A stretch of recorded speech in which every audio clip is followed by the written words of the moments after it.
Ladies and gentlemen, I now present to you my son, 12-year-old Darrell Lewis SHABACH Gidron II. This is the day the Lord has made. I choose to rejoice and give him praise. My name is SHABACH Gidron, and I am from First Baptist, and my pastor is Pastor Norman Thomas Jr. When I thought about this topic, I thought about many different things. I thought about how in the book of Esther, Queen Esther didn't let anyone turn her around when she was trying to save the Jews.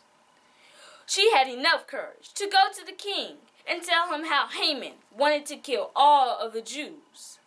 I also thought about in 2 King, King Joram and King Jehoshaphat bounded together to battle the king of Moab. They had all of their plans set until they got the terrible news that there was no water for the men nor the animals. But some lost all of their hope, and some even questioned God. But they used Elijah. He was Elijah's personal assistant. In the end, they found the water and were able to continue with their journey. See, through all those obstacles, they kept on moving and never turned around. The civil rights movement is probably one of the most iconic examples of how, when you're faced with obstacles, to never turn around. Through the leadership of Dr. Martin Luther King and many others, they fought, sang, and died, and became victorious. They had real courage. But I think if they hadn't failed sometimes, they would have never been successful. They got right back up every time and dusted themselves right off. When every time they kept on going, they helped us today. Their never quit attitudes helped us achieve the opportunities we have today. We are able to vote, sit, and eat wherever we want to, drink out of any water fountain, and work where we please. Because they never turned around, we are able to achieve the things we can today.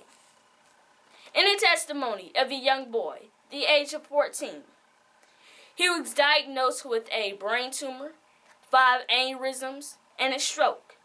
And he was told that he may never be able to walk again or become totally blind.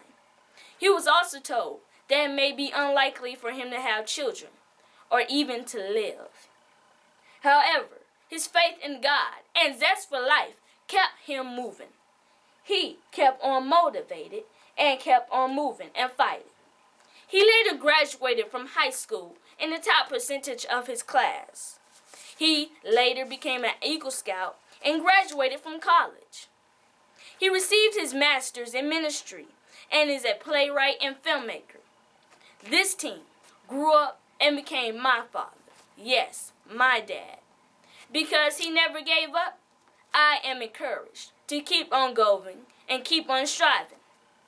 So I challenge you here today to keep on going, no matter what. Like it says in Paul's word, Philippians 13-14. Brethren, I do not count myself apprehended, but one thing I do, moving ahead, moving to which is ahead, and pressing towards the goal of the upcall of Christ Jesus. So in closing, I want to make sure that you remember to never give up and don't let anything or anyone turn you around. Thank you. That was Darrell L. SHABACH Gidron II.